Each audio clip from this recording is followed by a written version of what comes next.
I'm restarting this live stream, remaking this live stream because the previous one just sounded like I. Okay, I apologize for that. The internet just got cut on my phone for some reason, or it disconnected for some reason. Sometimes when I live stream, it happens. It's been happening more frequently now. So I apologize for any cuts, any pauses, any type of sentence jumble. I apologize for it. Before we even dive into the topic of the video, I would like to talk about my health. I've never given you a proper update. I've given my main channel an update, but not this channel. So,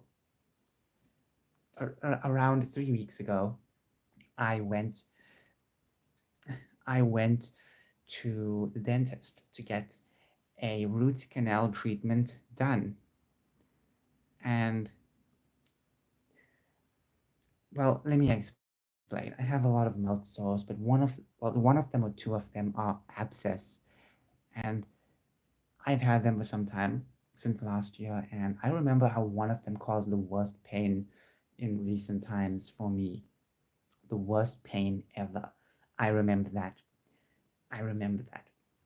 It was last year, and all of a sudden, I had a headache. I had my nostrils hurting, and the side of my face just did not feel good. For an entire week, I and then I started taking antibiotics. I had it for a couple days after. I just took it, and that's it. Then the pain stopped, but after that, we went to the ENT and we sorted out a lot of problems. But there was never really a proper cure from the lumps in my mouth. What was prescribed did not help at all, and the pain came back recently, slight headaches, and with my abscess, however you pronounce it. And then I went to the dentist 3 weeks ago, and let's just say that it was really interesting. I would say to get my first root canal treatment, possibly my last root canal treatment. I don't even know. I think it's possibly the last. I don't know. Maybe it is not. Who knows? Anyways, enough about that. It was a very quick procedure. A root canal procedure is very quick for some reason, but I have to go back and finish it. So I had to do like the first half, and there's going to be a second part to it. I have to come back and do it. Okay, there you go. But I still feel those lumps inside my gum. I still feel them in, and that's the problem. I still feel it. I don't feel right. I really do not feel right because of those lumps. It's heartbreaking. It's really heartbreaking. It is extremely heartbreaking to have those lumps. And I expected it to just go away because what I read online was around 7 to 10 days it just goes away. But for some reason it's still there. It's heartbreaking. And fun fact, the abscess was pussing before my before my root canal treatment. It was pussing. There was a small little bubble that used to get filled up with pus and blood, and it would pop. And it got bigger recently before my root canal treatment. I still think there's some pus inside when you press my abscess. It's so bizarre. The abscess is underneath a sheet of skin, if that makes any sense. You have skin, then you have the abscess, then you have like skin again, like it's underneath the skin. That's how bizarre it is because it's not something you can see out to it. You can feel it, but it's not something that's so visually um, out there. Anyways, I just want to wrap that up and say, yeah, that's my update on my health for the most part. Let's talk about the main meat of today's video, which is conservatism and culture. The previous live stream was conservatives and gaming, but anyways, now when it comes to culture, conservatives are basically not the best at it. And this has been going on for some time. I would say that over the past few years, a lot of conservatives ditched the culture. They had no interest in culture, maybe interest in other things where they get their strengths in. But the problem is that now, with with an upscale of wokeness, it is really disappointing to have no room for conservatives to make whatever they want to. Of course, there are places where conservatives can create freely, but there's still a shortage of creative conservatives. Now, the reason why I'm bringing this up is because of a recent thing that happened with Matt Walsh. Now, I'm sure you guys are well aware of what's going on with Sweet Baby Inc.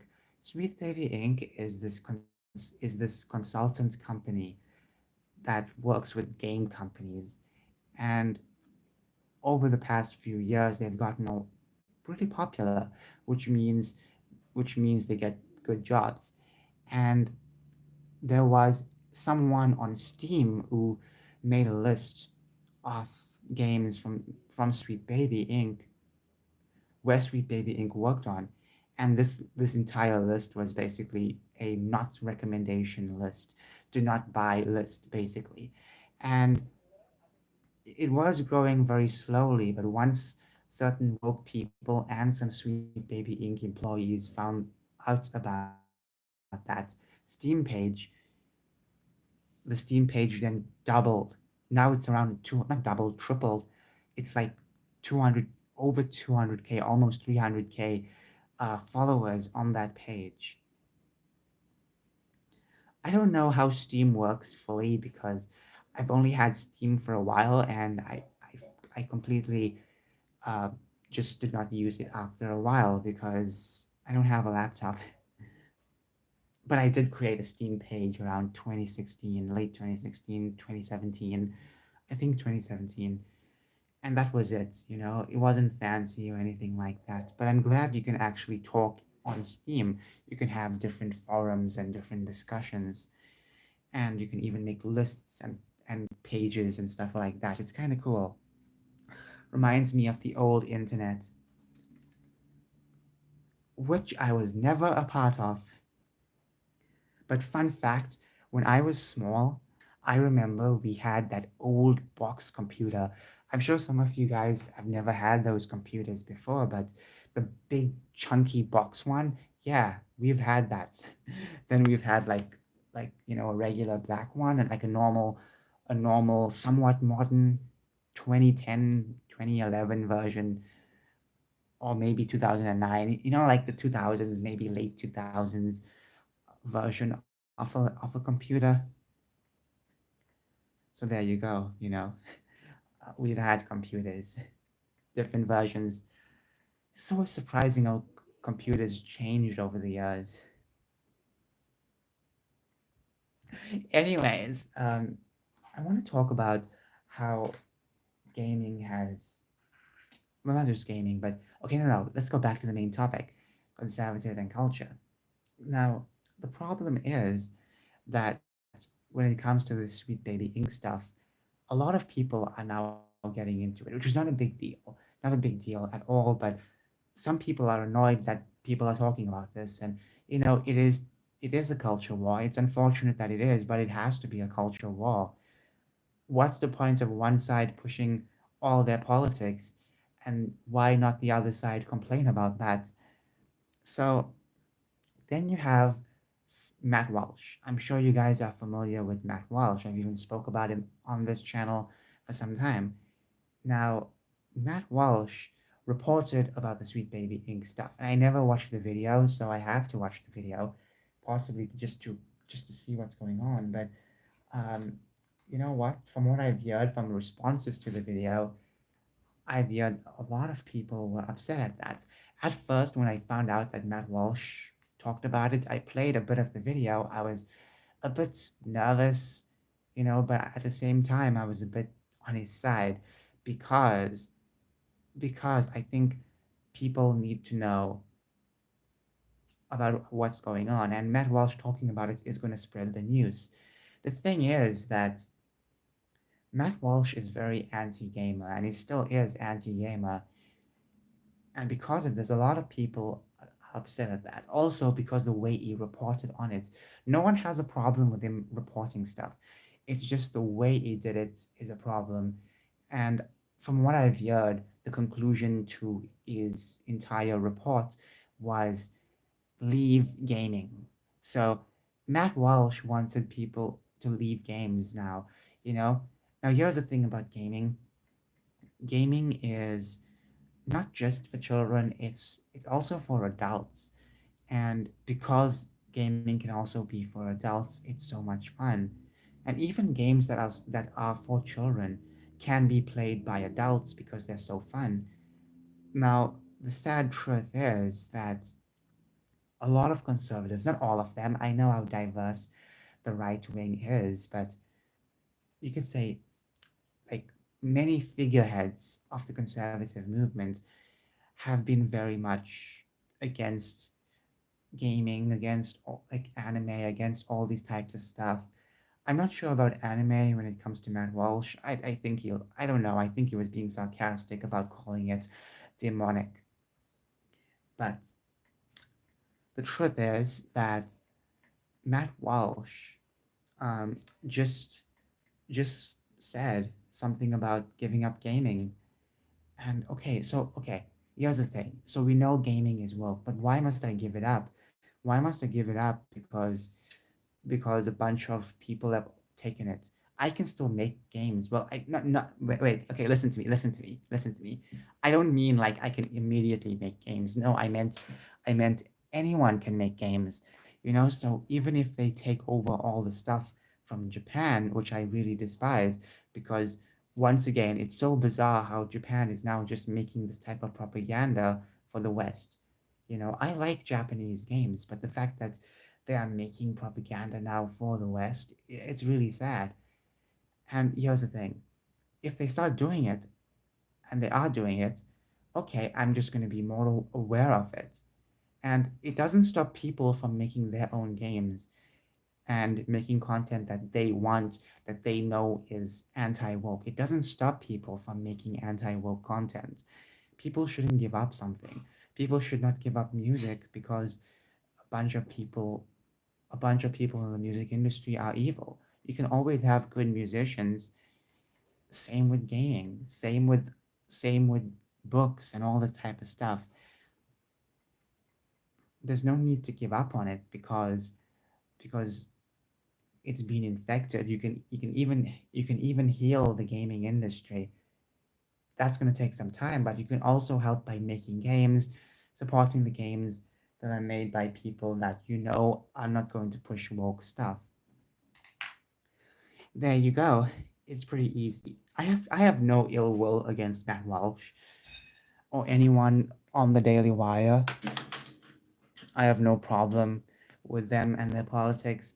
I may disagree with them at times, but when it comes to the culture, I would say that a few of them need to realize that conservatives are losing the culture war because we've given up on everything. Yes, I know some things are evil. Some people use songs and they put some evil things in it. I know. I understand. There are some evil musicians out there too. I completely understand. But why must I give up listening to music? Why must I give up anime? You know? Why must I give up video games because woke people took it, you know, invaded it? I can't give up. You can't give up the genre. You can't give up because something has been overtaken. Okay, let's just say for the sake of the argument, God of War is technically woke, but let's just say, the next game is even woker. Does it mean now we must all give up on games? No, I think people can make their own games and have fun. I have a problem when it comes to modding being the solution. Modding is not the solution. Modding is basically something where you're supposed to boost a game's flavor. It's like adding salt to your meal. It's not supposed to change your meal so crazily. Like look, salt can't make a good meal taste good. You know that, right? It enhances the flavor. And the same thing with mods. Mods supposed to enhance the gaming experience. If there is a terrible game, why on earth should I wait for like mods just to come in and make the game playable? Why must I spend $70 on the game just to wait for someone to make a mod that I like and then put it on the game? That's just really strange, and I don't like that. Yeah, I've been always, for mods, but I don't like the fact that it's used just for the sake of fixing the game, because there's no fixing. There is no fixing. If a game if a game is built that way, then there is no fixing. If a game adds wokeness, why must I just spend money to get the mod in the first place? You know, that's the thing. Like, I own a couple of woke games, and let's just say that let's just say, or games made by woke companies, and let's just say that I already got the game. Using a mod isn't going to change anything. I mean, it is going to change only my experience. It's not going to change the entire game for everyone. It's still going to exist as a woke game. Am I making sense? Sorry for going on this little rant. I'm just not really a major fan of waiting for mods to fix something. To fix. It's not really fixing. It's just replacing something. But I'd rather just have a product that is good from the beginning, and mods can just be bonus, and that's mods should always be extremely optional. And for some reason it seems needed. I don't think it's needed. It's a want. It should always remain a want. Sorry about that rant. Moving on. Conservatives fail the culture because they give up on everything. And when I heard Jeremy from Geeks and Gamers talk about what Matt Walsh said about giving up games and stuff like that, it is heartbreaking because you shouldn't give up stuff. Like, I know there's so much of wokeness everywhere, but you can't give it up because it's there. You have to find solutions, and there's always solutions. You can't give up an entire industry because of it. Same with cartoons. I like cartoons. I really do, but I don't like modern cartoons. A lot of modern cartoons are woke, so I don't watch them. I'm not going to give up on cartoons because of that. And the thing is that even adults can watch cartoons. Even adults can watch cartoons. So there's no problem with with people watching cartoons. There's no problem at all. Now,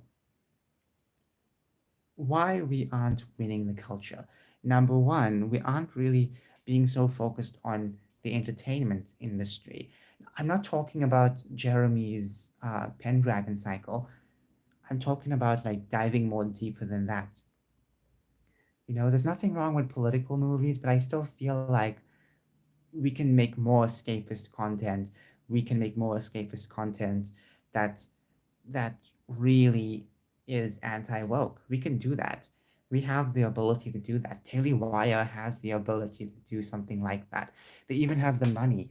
And when you watch the behind the scenes footage of the Pendragon cycle, you can see how much of passion is pouring from the actors, the actresses, the people behind the scenes. You can see so much beauty, and they are so focused on trying to entertain, and that's what people want. That's what people have been asking for. And I can see Daily Wire, some members are trying to talk about that, some members are trying to make things like that, so it's kind of cool. There is still a long way to go for conservatives. Pendragon cycle isn't going to save the day for everyone. It's a start. It's the step on the right direction. And I'm glad someone like Jeremy from Daily Wire understands that. You know, you need to talk about the culture. You need to, because culture is upstream from politics.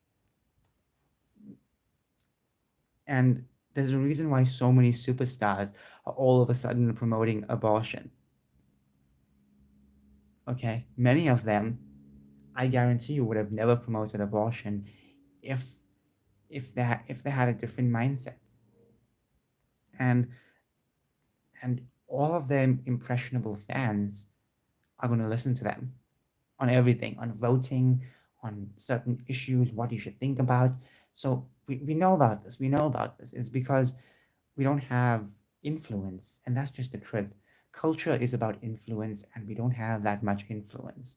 Besides the trans debate, we do not have that much influence, and that we can actually lose influence on anytime, just like that. So when it comes to conservatives making content, find content that's also escapist content. That's the most important part. Nothing wrong with having something political. When I mean political, I mean something outright political, like Lady Ballers, or having a documentary or something like that.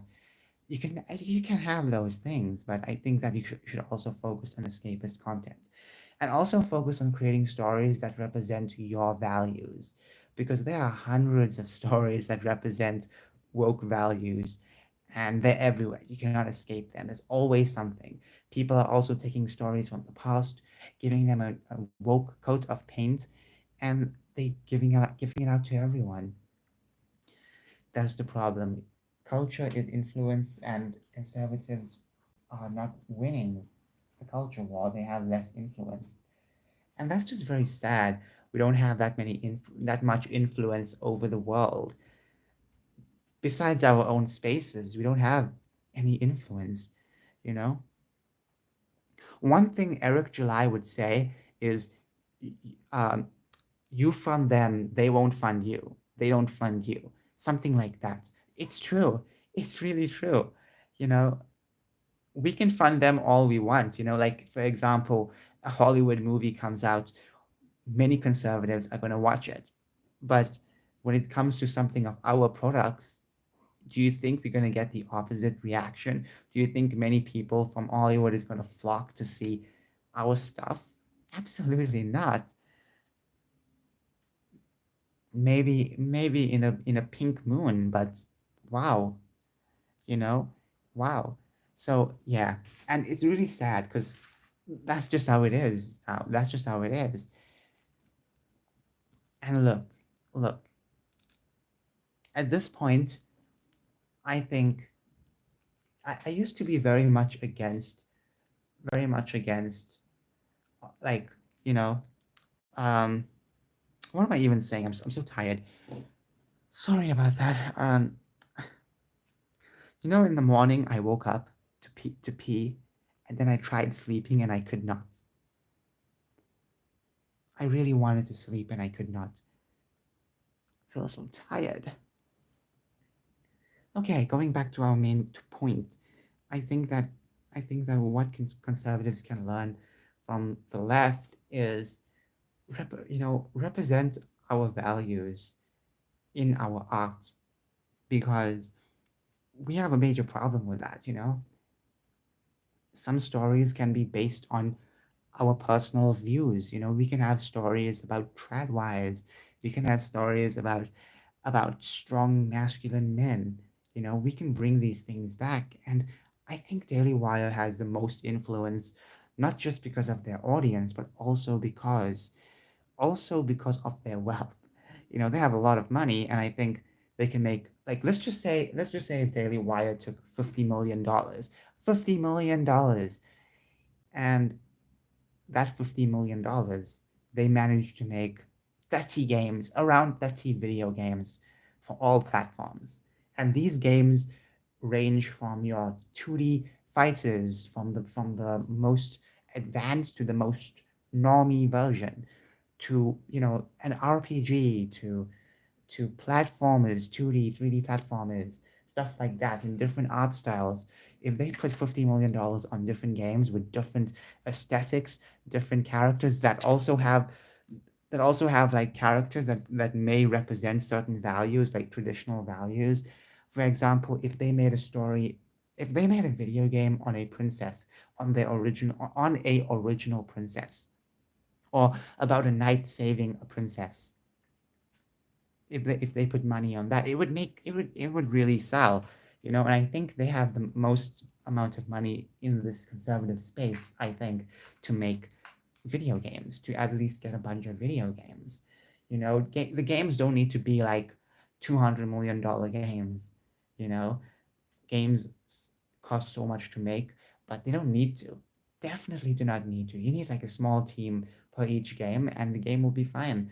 You don't need to make it live service. If you want to have one live service game, you can, but not everything needs to be a live service. The next thing is promote the ideas you want to promote, you know, like make games about strong men.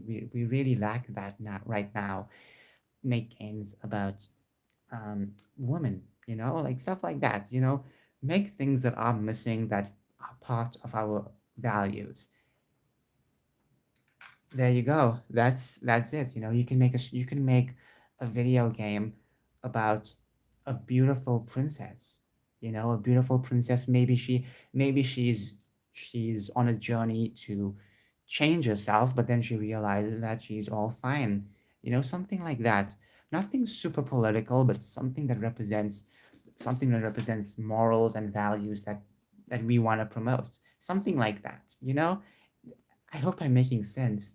I think if Daily Wire just invested 50 million, just at least 50 million in making video games, they could pop out around 30 or even 40 video games, each with different styles, maybe for different platforms. They can do so much. And I think they have the most power right now in the conservative space to make the stuff like this. They can even take $50 million, invest in like 6 or 7 original TV shows for their platform for children and adults. And there you go. You have so much already. You know, you have so much entertainment already.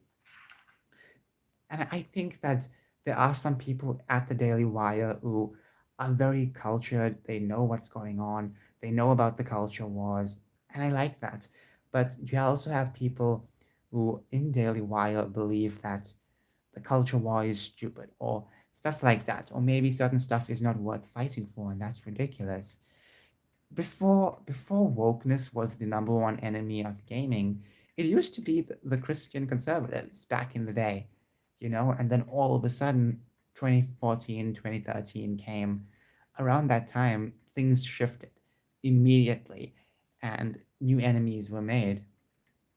That's more heartbreaking because a lot of the people that became enemies during those times were also gamers because gamers backstabbed each other, and that's why there's so many gamers defending the wokeness, you know. But I can guarantee you that conservatives can make good content. But I really want Daily Wire to start getting into content, gaming at least. You know, I feel like this is something they can do. They can make really good content for all ages. They can do it. I believe in them. I believe in Matt Walsh to change his opinions, but honestly, that might not even happen. Now, I would say that the future of the culture war on the right is it's about us trying to make good content. It's for us to try to entertain people. That's the biggest goal right now. Anyways, thank you so much for watching. My throat hurts so much. Okay, I have to be honest on that. It hurts so much. I'm very thirsty. I wish I had something to drink. Maybe I'll drink ice water.